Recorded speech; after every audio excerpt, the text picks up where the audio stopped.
It has now been over a day since we've gotten the Spider-Man Brand New Day trailer. And my God, what do I have to say? It was great, amazing, spectacular, and even broke records like by a huge gap with views of a movie trailer. Like just look, over 700 million views for Spider-Man Brand New Day. Like my brother in Christ.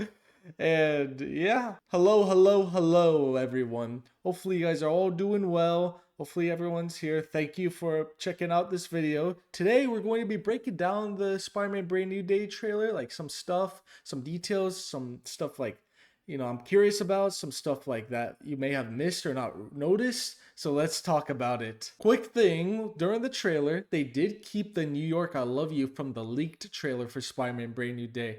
But to get started though, I have to just get started. The thing I loved a lot about this trailer was the visuals in action. Like, man, dude, the visuals are so cool. Everything's just, I loved how it looked, like the swinging, everything, like it, and it looks nice. I know some people are saying it looks gloomy and stuff, like in some of the shots, but I feel like maybe that's like the tone because it feels like, it's like Spider-Man's depressed and sad because he's all alone. That's how we like our Spider-Man, right? And man, it just looks great. I mean, dude, the mask shot, like the shot inside the mask where his eyes even like reflecting like New York, that was so cool. And then of course there's some people like, no, that does not work. How does that work? Get out of here. I love that shot. It's a great shot. And dude, I just love that, like the building falling off the building and all that. Like, I can't stop. And I'm just gonna say, I don't care. Best live action suit we have ever gotten. Best live action suit we've ever gotten. I just love this suit. And one of the best things about these visuals and actions, they got the comic book covers, man. Like we get to see this shot right here from the Amazing Fantasy issue 15, his first ever appearance.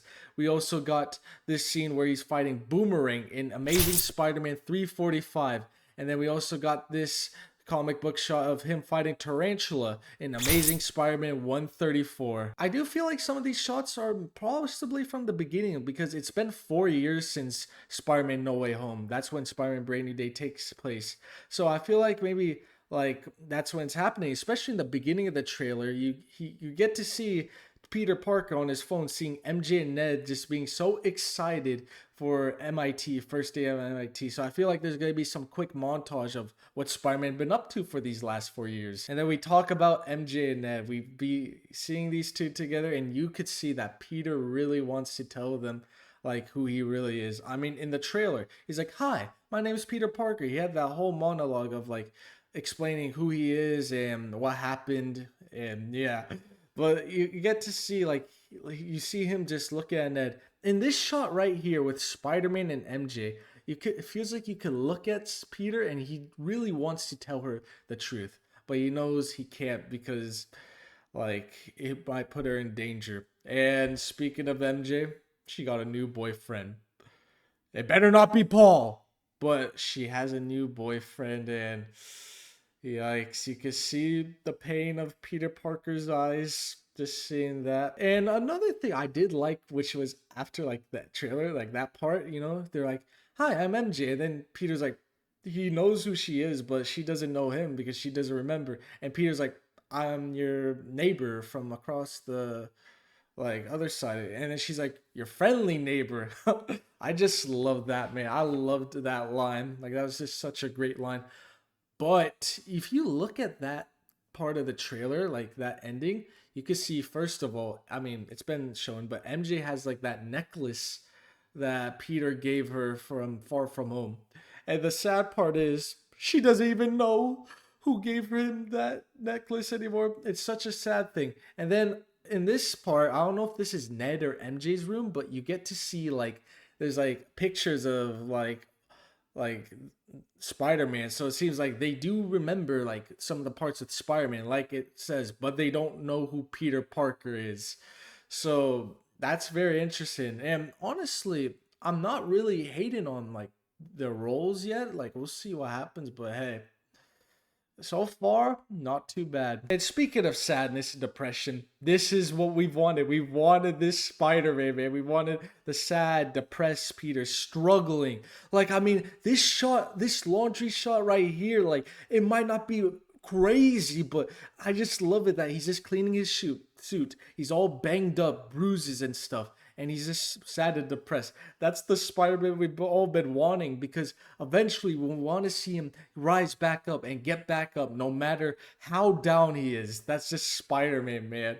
And I just love it. And then I do want to talk about some other stuff. Like, we got Spider-Man, Punisher, bits and pieces. Seems like they recognize each other. I wonder if it's like they've met each other like before, like maybe before the film. I don't know, but I just love their dynamic. I mean, bro, you're seeing these two, they're later rage baiting at each other, and like, dude, like Peter later webbed him up, and he was like, I don't care, I'll shoot you. And then, bro, like, and then Peter just slingshots back at him, like, dude, like that was just cool. And then I just love the part when Punisher's like, I would say, you mother, and then he gets his mouth webbed up. Mother. Go home. Like, that's just funny, and it's like a cool way of doing Punisher, like, you know, because he's like more of an R-rated character, Punisher. But you know, they make him like, okay, this is how you do PG. You make him R-rated, but then Spider-Man shuts him down. And also, like, they kind of show a bit of the Punisher one-shot special, because if you remember, he is filming, and this is what he'll look like in the Punisher one-shot special, and he looks pretty dang cool. And he got his new skull symbol, his new symbol, which he has right here. And also, he decided to shave. And then one of the big things about this movie is that it seems like Peter Parker and his powers are evolving, because it looks like he is getting organic webbing. And you could kind of see this like from this scene right here. And maybe that's truly why he got those big chunky web shooters. As a guy that says, like, I don't know, I'm not really a fan of like him getting like organic webbing. I kind of wanted him to do the web shooters, him struggling, you know, like reloading his web shooters and all that. But I feel like it does kind of work well for the story, and especially like he is evolving, because it looks like it's going to be like an opposite Spider-Man 2, with instead of Spider-Man no more, it's Peter Parker no more. And it looks like they're trying to make him become maybe the Spider, but I hope they don't make him become Man Spider. We'll see. But you could kind of see, I think some of these shots, like where he's struggling, like web slinging and just like eating crap, I feel like that's just him like learning how to use these organic webbings and stuff. So he's just like learning how to use it. And you can see that like there's this shot right here where he breaks a sword. That's just how strong organic webbing is. And this last shot I want to talk about here is that, like, look at the eyes. There are many things about it, whether it's like maybe him becoming the Man Spider, or maybe like him like with his powers. I don't know. Some people think since the hand is in the movie, we're getting him like controlled by the Beast. And another one, which is like a symbiote, like he's bonded with this symbiote, and that's why his eyes are black. I'm not sure. I think it's definitely more something with like his spider powers, so we'll have to figure out. But who does he go to when he has problems? He goes to Bruce Banner as Hulk. Well, he's just Bruce Banner, like right now. And people are curious about what does he have on his hand or like arm, wrist. That's the thing where instead of like being Hulk the whole time, that's the machine that gets him to Bruce Banner just as a human. And he's actually a professor at Empire State University, and Peter has a hoodie. I think there's hopes. He's getting his college work, baby. Let's go. And I just love that part of it. You know, it was like a cool thing. And then you get to see them like talk and stuff. And I do wonder what will make him truly the Savage Hulk. As like, I think some people were saying like this scene where he looks like he's slingshotting, he could be doing that, or he's trying to pull Hulk, and Hulk is just like running, just like he doesn't care. So I'm very curious about that, and I'm excited to see possibly Monster Hulk come back, baby. And then now talking about some of the villains, we got the guy here, Scorpion. Michael Mando back as Mac Gargan Scorpion, and we got a look at him, and honestly, it looks so much better than that like promotional art. Like, I liked how the tail looks. Is it like great and stuff? Maybe not, but I still really liked like how it looks. And also, I'm very curious because I've always said, like, oh yeah, he's definitely here for revenge. But in this scene right there, he's like, stay out of my way. Like, that's weird because, Matt Gargan wants his revenge for what Spider Man did to him back in Homecoming, but he somehow tells him to stay out of his way. And dude, I just also like the scenery of this fight. Like, it's people say it's dark and stuff, but I like that's like a dark scene, like a nighttime scene and stuff. I think it's cool. And also a small detail people were realizing, I was like, wait, is that you look at Spider-Man here, his lens are moving. I think he's still gonna have the moving lens. Maybe it's just something with the editing, but I feel like he is still gonna have the moving lens. So I'm very excited for that because that's what I'm still hoping that he'll have with this new suit. Like, I just love the moving lens. That's really why. Then during the trailer, someone's narrating like the 3 cycles of Spider and how it works, and everyone was all thinking Tombstone. I mean, I thought of it too. But then some people, like fans, were realizing it. And it's making sense that, like, the more you hear it, they're realizing this is not Tombstone. Because, first thing, Tombstone was nowhere in this trailer. So we got still nothing official yet. And then, second thing, we got Keith David. That's the voice where people are assuming. I assume this is him. And who is he playing?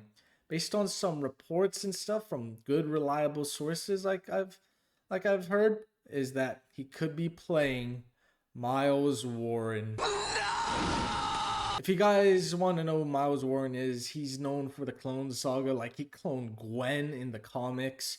He also cloned MJ in the Spider-Man the animated series. But there are some good stuff to the Clone Saga because not a lot of people like that saga. Like, we got introduced to Ben Riley and Kane. So yeah, but I mean, we'll see what they do to his character. I do wonder though if he's gonna be like the main villain or something, or maybe he's just like going to have like a small scene. Like, who knows? Maybe he's just gonna have like this part, and then like he's never gonna be like exploring more of the story. But it's cool that we're exploring more of the Spider-Man world and Spider-Man lore. I think that's cool. And another detail that's interesting is that when Spider-Man's getting scanned and analyzed, I think we all thought this is probably Bruce Banner checking on him, but this is probably Miles Warren. Especially you think about it, it was Peter Parker that went up to Bruce Banner, not Spider-Man, and Spider-Man's the one getting checked on. So that could be a possibility, but we'll find out though. But hey, I mean, that's just such an interesting thing that we got Keith David in Spider-Man Brand New Day probably. Now let's talk about Sadie Sink's character. I mean, they've really like hidden like her face. Like, we didn't even see her face. We just see like other like angles, like the back and stuff. But like, it does seem like they're trying to hide her character. But I mean, the trailer convinces it, and I think we all know she's playing Jean Grey. And one of the things we see is that we see an old lady. Why is an old lady in a tank? Well, that's because Sadie Sink is Jean Grey, and Jean Grey manipulates minds, controls them. As you can see, it went from the old lady and then transferred to some of these DODC people, like the Department of Damage Control. They're getting controlled and stuff, and she's manipulating them. As I think by the look at this trailer right here, based on like, I think people are recognizing like some of the fits she had during filming and all that, is that the DODC has captured her. So maybe this is the scene where she escapes. And then we see Tremel Tillman's character, who's reportedly playing William Metzger, who's an anti-mutant, by the way. So they're definitely setting up, I think, the mutants and X-Men, the future of the MCU. And I do feel like, I'm not saying it is, but I feel like the trailer kind of made it look like, oh, the DODC, they're the good guys here. This one person that's causing problems that we can't even see, and like all of that, that's the villain, Sadie Sink. But I think, it's like probably a thing in the film where they'll find out that, oh, the DODC are the bad guys. Sadie Sink's character, probably Jean Grey, is the good guy, or the good is on the good side, the DODC bad side. But like, I'm actually very interested about all of this stuff. And one of the things that I don't really think it's true and stuff is that like this shot, like where Peter gets hit like when in the bus during the tank sequence, is that people think this girl right here is Rogue. Honestly, I don't think it is. Let's say this though. If she has another scene, like if we see, maybe, but I highly doubt it. And like, yeah, I don't think this is Rogue, but I feel like this is like a silly thing. Everyone's like, oh, Rogue, Rogue. But imagine if that was Rogue. That would be cool, but I don't think so. So don't get your hopes up. But something like random, I don't even know if this is like not from Scoopers or anything, but like they're saying that Scott Summers and maybe some X-Men members, well, mainly people are saying Scott, could also be locked in the like arrested by the DODC, and maybe they'll be shown or teased in like Spider-Man Brand New Day. Who knows? But that's just some random thing. And honestly, that's just like some people thinking about it. I just want to say because it sounds like cool, and it is weird that we're getting introduced to X-Men characters like Jean Grey in a Spider-Man film, and if this somehow becomes a thing, that's interesting. But it is kind of exciting, and I probably wouldn't hate it. Well, depends how they execute it, but we'll find out. And then one of the other things I want to talk about is that this scene right here, where Peter's getting the key from apparently possibly the new mayor, because it looks like they may have been spoiling some stuff for Daredevil Born Again season 2. As we got, sorry if I mispronounced her, Sabrina Guevara as Sheila Rivera from Daredevil Born Again. If you guys remember, she was working with Fisk and stuff, but I feel like she's like one of those good ones, like working with him. Like she doesn't really agree, but she follows him along. So I think just based on according to how it works, the mayor is the one that gives the person the key to like New York or whatever. So it feels like, they kind of spoil. Oh yeah, guys, the Mayor Fisk arc is ending in Daredevil Born Again season 2. Even though I think the writer also mentioned that like a couple weeks ago, last month, something like that. But yeah, I'm a bit disappointed if that's the case, just because I kind of wanted a Devil's Reign like movie, something like that, where you get all the vigilantes, all this stuff. Like that would be just like such a cool thing to do. But it sucks, but we'll see what happens. And very curious still about Daredevil Born Again season 2. I'm very excited still for that show. Like, don't get me wrong. And then we got the return from the Netflix series, The Hand Are Back, and comic accurate too. But yeah, The Hand Are Back. So I feel like I wonder if they're going to be reintroduced in Daredevil Born Again season 2, like at the end of the show. Maybe that's like going to be the big part, but we got the hand, and there are some scenes like this last scene of like one of the last scenes of the trailer. We get to see like this part, and some people are theorizing this. If you remember in No Way Home, when we saw like at the second trailer, like when Spider-Man's fighting all the villains, that there was like they cut off Toby and Andrew, which ended up being true. So some people are thinking they're cutting up some characters, like they're saying Daredevil, Punisher. I really have no clue, and I'm thinking like based on where they're at, like I don't know who would be there. Like if I have to guess, I think I'll say it's Spider-Man in that scene, as well as Jean Grey and Hulk. I'm just gonna guess that. But like yeah, like that part's interesting. Like for some reason, the hand part is the one I'm really interested in. I'm like kind of have some questions because this shot right here, Peter Parker, Spider-Man, he has his no mask. His mask is off. I do actually wonder why his mask is off in this situation. And who's behind this? Is it Tombstone? Is it Wilson Fisk Kingpin? Like, for all you know, because he might be arrested. I don't know, but like, I'm very interested about what's going on and like if someone's gonna find out his identity. Like, imagine Tombstone or Kingpin, like I've mentioned. Like, that would be such an interesting thing. But I mean, like I said, it does look like it's gonna be cool, especially like, bro, like I've said this already, him breaking that sword, that's just such a sick scene. I just loved it. And like overall, man, like this Spider-Man Brand New Day trailer, I just loved it. It was great, amazing, spectacular.